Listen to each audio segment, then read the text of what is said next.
Hayata dair püf noktalar kanalıma hoş geldiniz. Bugün sizlere taş fırın lezzetinde incecik hamuruyla ve dökülmeyen kıymasıyla çok lezzetli ve yapımı bir o kadar da pratik lahmacun tarifim var. Lahmacun tarifimi pizza oven makinesiyle yaptım. Bunun için gerekli malzemelerimize geçelim. Gerekli malzemeler: 1 su bardağı ılık süt, 2 su bardağı ılık suyumu ilave ediyorum. Üzerine 1 yemek kaşığı instant kuru maya, 1 yemek kaşığı şeker, 1 çay bardağının yarısı sıvı yağ ve karıştırıyoruz. Üzerine alabildiği kadar un, 1 kilogramlık unun yarısını döküyorum ve yavaş yavaş ilave ediyorum. Evet, geri kalan unumu da ilave ettim. Toplamda 1 kilodan 200 gram eksik, yani 800 gram un kullandım.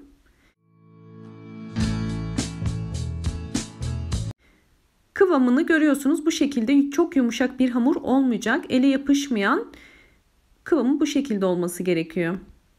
Şimdi üzerini kapatıp 1 saat dinlendireceğim.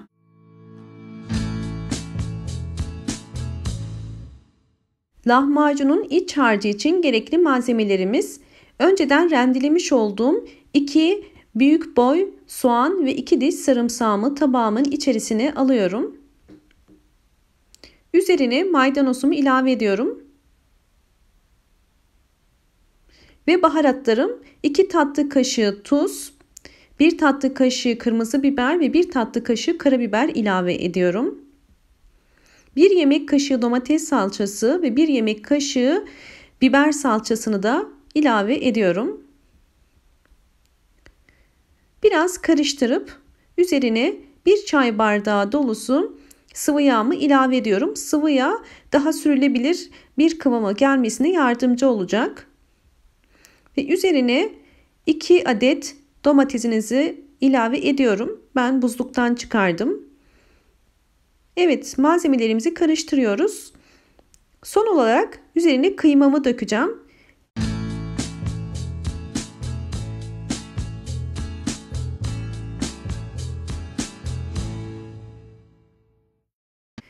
Evet, 700 gram ince çekilmiş kıymamı ilave ediyorum. Sizler arzu ederseniz daha da iri çekilmiş kıyma tercih edebilirsiniz. İyice iç harcımız özleşinceye kadar karıştıracağım.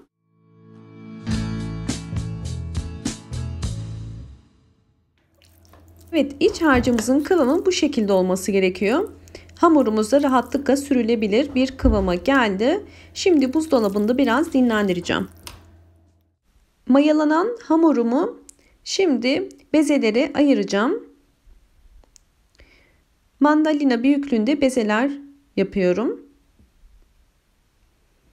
Ve unlamış olduğum tepsiye bezelerimi tek tek dizeceğim.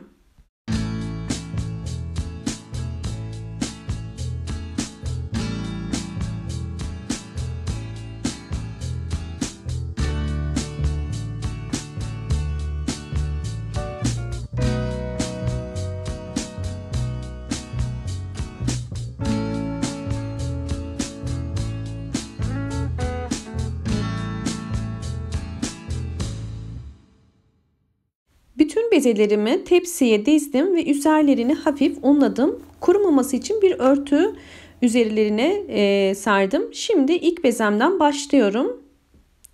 Hamurumuzu açarken ince olması gerekiyor. Lahmacunumuzun daha lezzetli olabilmesi için. O yüzden hamurumuzu ince açıyoruz.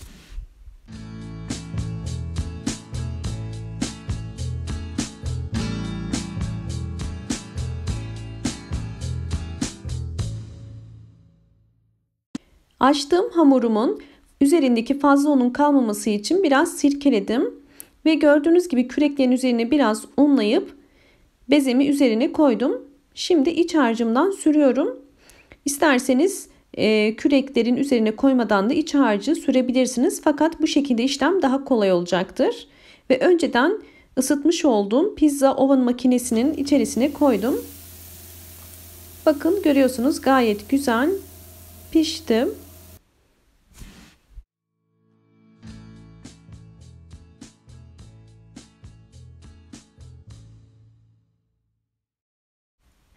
İkinci bezemi de yine aynı büyüklükte açacağım. Eğer bu makinede pişirecekseniz hamurumuzun biraz büyük olması gerekiyor. Çünkü üst ısıtıcılarının boyunda eğer açmazsak daha çabuk yanmasına sebep olabiliyor kenarların.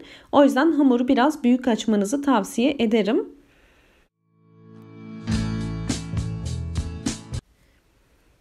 Evet, bezemizi katlıyorum ve özellikle küreklerin üzerine biraz un serpmemiz gerekiyor. Yoksa yapışır.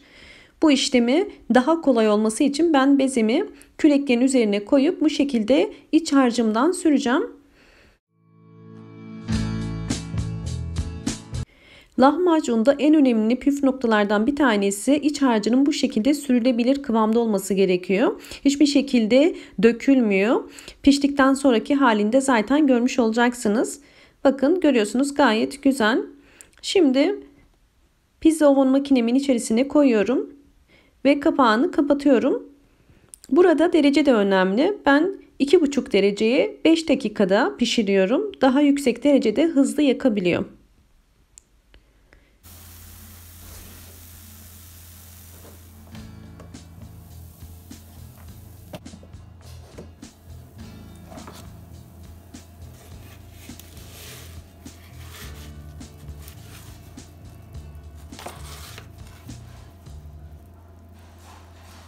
Evet, lahmacunumuz gayet güzel pişiyor. Gerçekten çok lezzetli oluyor. Bakın arkası da gayet güzel kızarıyor.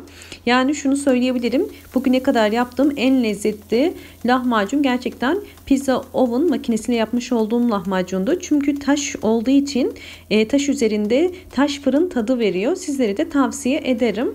Gayet lezzetli ve güzel oluyor. Hazır aldıklarımızdan çok daha güzel ve çok daha lezzetli ve sağlıklı oluyor.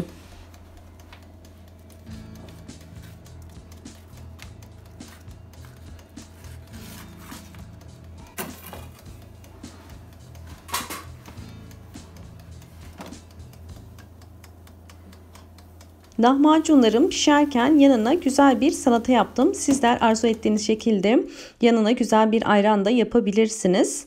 Ve lahmacunlarımın size bakın göstermek istiyorum. Dışı hafif çıtır gibi ama içi yumuşacık oldu. Gayet güzel sarılabilen bir lahmacun oldu.